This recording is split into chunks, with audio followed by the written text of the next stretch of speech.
الحسین یا نصارات الحسین یا نصارات الحسین۔ حضرت سلیمان علی نبینا علیہ الصلوۃ والسلام کے بارے میں کہ سورہ صاد کی آیت نمبر جو ہے وہ 34 میں آپ جو ہے وہ ملاحظہ فرمائیں گے۔ ہاں، وہ پہلی آیت تھی سورہ صاد کی آیت نمبر 24 حضرت داؤد کے بارے میں، اور یہ آیت جو حضرت سلیمان کے بارے میں سورہ جو ہے وہ صاد کی آیت نمبر وہ اس کے 24 کے بعد سورہ آیت نمبر 34 کہ وَلَقَدْ فَتَنَّا سُلَيْمَانَ وَأَلْقَيْنَا عَلَىٰ كُرْسِيِّهِ جَسَدًا ثُمَّ أَنَابَ، کہ ترجمے کو اگر آپ غور سے ملاحظہ کریں گے، وَلَقَدْ فَتَنَّا سُلَيْمَانَ، ہم نے جناب سلیمان کو آزمایا، وَأَلْقَيْنَا عَلَىٰ كُرْسِيِّهِ، اور ہم نے جو ہے وہ اس کے تخت پر ایک جسد ڈال دیا اس کے تخت پر، کہ ثُمَّ أَنَابَ، پھر انہوں نے اپنے رب کی طرف رجوع کیا، توبہ کی۔ عزیزاً، یہ آیہ مبارکہ اور یہ آیہ اور ہم ہوں، اس سے کیا سمجھیں گے؟ کہ مفسرین نے اس میں جو ہے وہ کافی اختلاف کیا ہے، لہذا وہ قرآن کو سمجھنے کے لیے بھی جو ہے وہ لازم ہے کہ وہ اہل بیت کی طرف رجوع کیا جائے، اور ایک جو ہے وہ مفسر اس کی تفسیر کرے اور اہل بیت سے جو ہے وہ ان مطالب جو ہے وہ لیا جائے۔ تو حضرت سلیمان کا پہلے فرمایا کہ ہم نے حضرت سلیمان کا امتحان لیا۔ عزیزاً، عرش کہا جاتا ہے کہ ایک تخت جس کے پائے بلند ہوں، جس طرح کے تخت جو ہے وہ جس پر بادشاہ جو ہے وہ بیٹھتا ہے اور اس کے پائے جو ہے وہ ذرا بلند ہوتے ہیں، اونچا ہوتا ہے، اور اس پر بیٹھتا ہے، اس پر بیٹھ کر قضاوت کرتا ہے، حکم اور فیصلے جو ہے وہ کرتا ہے، اس کو کہا جاتا ہے عرش۔ اور کرسی اس تخت کو کہا جاتا ہے کہ جس پر انسان بادشاہ استراحت کرے، اس کو کہتے ہیں کرسی۔ ہمارے ہاں کرسی تو وہ بیٹھنے والی کرسی ہے، اور ہم شاید اس کے برعکس معنی کریں۔ عرش وہ تخت ہے جس پر بیٹھ کر حکم جاری کرتا ہے، اور کرسی اس تخت کو کہا جاتا ہے کہ جس پر جب وہ بادشاہ استراحت کرے، اس کو کہتے ہیں کرسی۔ اور آیت میں آپ ملاحظہ فرمائیں کہ ارشاد ہوا وَأَلْقَيْنَا عَلَىٰ كُرْسِيِّهِ، عرش نہیں کہا کہ ہم نے سلیمان کے اس تخت جو عرش ہے جس پر بیٹھ کر وہ حکم جاری کرتے ہیں اس پر ایک جسد پھینک دیا، نا، ہم نے اس کی کرسی پر ایک جسد پھینک دیا۔ اچھا، خوب عزیزاً، یہ جسد جو ہے وہ اس سے جو ہے وہ مراد کیا ہے کہ ہم نے آزمائش کی پہلے۔ البتہ حضرت سلیمان علی نبینا علیہ الصلوۃ والسلام وہ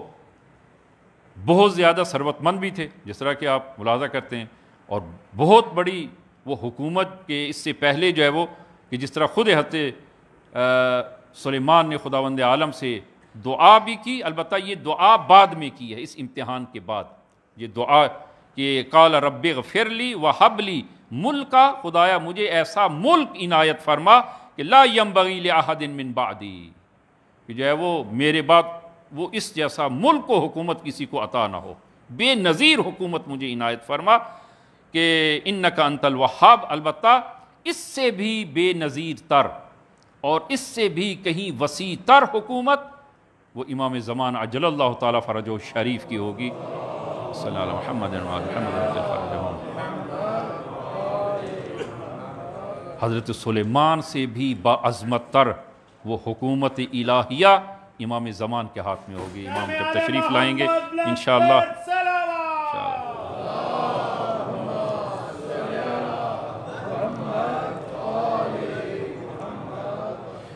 خوب عزیزاً کہ ہم نے امتحان لیا جناب سلیمان کا، اور اس کی کرسی اور تخت پر جہاں پر وہ استراحت کرتے ہیں اس پر ایک جسد کو پھینک دیا۔ قصہ کیا ہے؟ بعض روایات میں جس طرح وارد ہوا ہے کہ حضرت سلیمان چونکہ بہت زیادہ مالدار بھی تھے، حکومت بھی تھی، اور ان کی بہت ساری ہمسر اور شادیاں بھی انہوں نے کی۔ خوب عزیزاً، یہاں توجہ فرمائیے گا، یہاں نقطہ جو ہے قابل توجہ نقطہ یہیں پر ہے کہ جب انہوں نے متعدد اور بہت ساری شادیاں بھی کیں اور ان کی جو ہے وہ ازواج جو ہے وہ بہت زیادہ تھیں، تو حضرت سلیمان نے اپنے آپ سے کہا کہ میں صاحب ثروت بھی ہوں اور میری بہت ساری بیویاں اور زوجہ بھی ہیں، لہذا میں بہت سارے بچوں کا باپ بھی بنوں گا، میرے بہت سارے جو ہے وہ فرزند ہوں گے، اور اس ملک کے چلانے میں، نظم و نسق میں اور چلانے میں وہ میرا ساتھ دیں گے، اور دشمن کے مقابل میں جہاد میں وہ میرا ساتھ دیں گے۔ لیکن عزیزان، یہاں پر جو ہے وہ انہوں نے کہ اپنی جو ہے وہ مالدار بھی ہیں، ماشاءاللہ جوان اور کڑیل جوان بھی ہیں، اور بہت ساری زوجات بھی ہیں، لہذا انہوں نے خود اپنے اوپر اتکا اور بھروسہ کرتے ہوئے کہ میری بہت ساری اولاد اور بیٹے ہوں گے، اور اس کے بعد انشاءاللہ کہ خدا نے چاہا، خدا پر اتکا کو بھول گئے کہ انشاءاللہ جو ہے وہ انشاءاللہ نہیں کہا انہوں نے، اور خدا پر اتکا نہیں کیا اپنی طاقت پر کہ میں جوان بھی ہوں، زوجہ بھی بہت ساری ہیں، تو ہر سال جو ہے وہ ایک جو ہے وہ نئی اولاد ہوگی اور بہت سارے بیٹے ہوں گے اور میری جو حکومت میں مدد کریں گے۔ خداوند عالم نے اسی کو یہ آزمائش میں ڈال دیا، اسی چیز میں، اور خداوند عالم نے ایک فرزند عنایت کیا جو فلج تھا، اور وہ فرزند جو ہے وہ فلج فرزند جو اٹھنے بیٹھنے ہلنے کے قابل نہیں ہے، وہ ایک گوشت کا لوتھڑا سا ہے، اس گوشت کے لوتھڑے کو کیا کرسی، یعنی وہی تخت جہاں پر استراحت کیا جاتا ہے وہیں پر اس کو ڈالا جاتا ہے نا، تخت پر تو نہیں بٹھایا جاتا، لہذا قرآن نے کہا کہ ہم نے اس کی کرسی پر ایک جسد پھینک دیا، ایک بیٹا دیے جو فلج، جب حضرت سلیمان نے یہ دیکھا اور فوراً متوجہ ہوئے کہ میں نے جو ہے وہ اپنی طاقت پر بھروسہ کیا، اور ناراحت ہوئے کہ میں ایک لمحے کے لیے خدا سے وہ غفلت جو ہے وہ کی، تو فوراً جو ہے وہ توبہ کی اور خدا سے